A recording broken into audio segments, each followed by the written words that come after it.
These layers are packed together to form a very compact, but huge, detector that allows us to detect and measure different aspects of different particles. For example, to measure the momentum of a muon, we use a very strong magnetic field. Electrically charged particles, such as muons, are deflected by magnetic fields when they move. By measuring the amount of this deflection, or bend, we can measure their momentum. Let's go and take a look at the different layers.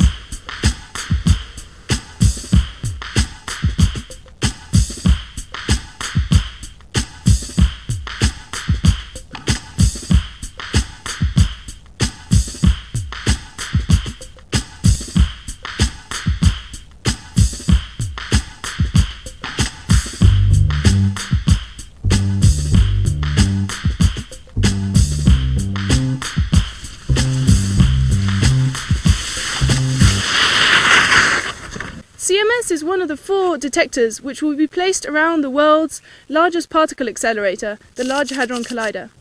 The LHC is essentially a tube 27 kilometers long, 100 meters underground, which will go approximately there.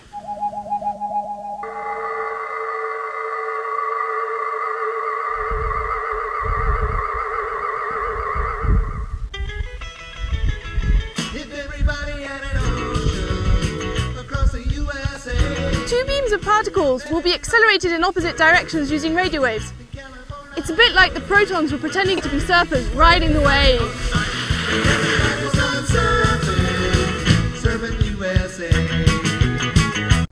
Each of these tubes contains a superconducting magnet.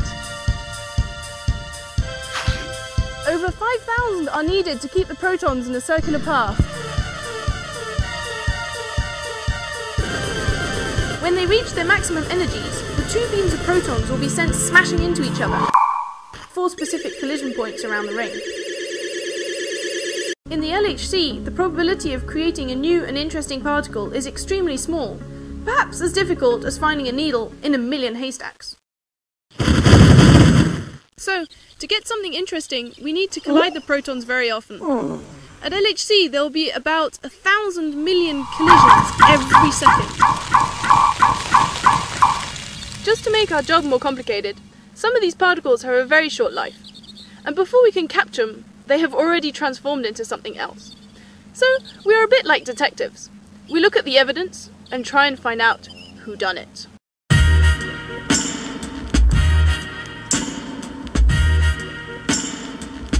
We can't store all information from every collision, so we have some clever electronics and software, which keeps only the potentially interesting stuff. For example, if we see a muon in our detector, it's evidence that someone heavy and important was around. You cannot observe directly a proton collision inside the detector, so to know what really happened, you will have to combine all the different signals from the subdetectors of CMS and then reconstruct what happened during the collision.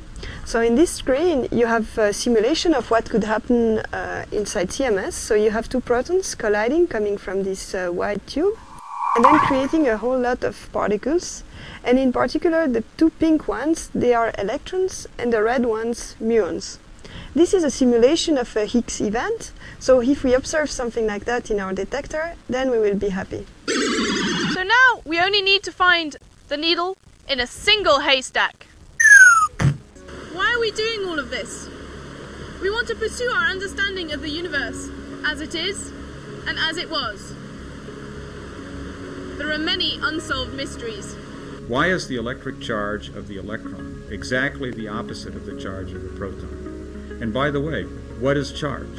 Why do some particles have more mass than others? For instance, why does the proton have a mass about 2,000 times the one of the electron? At the time of the Big Bang, there was an equal amount of matter and antimatter, but now we only have matter.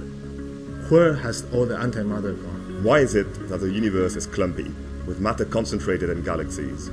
Why is it not just a big ball of energy? From our observations, it seems that the universe is hiding most of its mass and energy. Where is the dark matter and energy? Einstein, go, go. We have some possible explanations which will be studied at CMS. For example, a theory known as supersymmetry may give us the answer to the question of where all the mass in our universe is hiding, while a phenomena called CP violation could help us understand where all the antimatter has gone. And then there's the Higgs mechanism. There is one main expectation that we have, that is to clarify the existence or non-existence of the Higgs particle. We have a standard model of particle physics which worked very well, managed to explain lots of experimental observation. But the main problem that we have with this model is that it's totally unable to explain why particles have masses.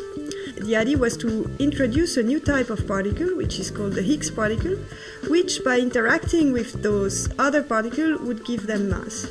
The only problem is that we haven't observed it yet, and so it's going to be a major challenge. If we discover the Higgs or something equivalent, a big step forward will be given in science.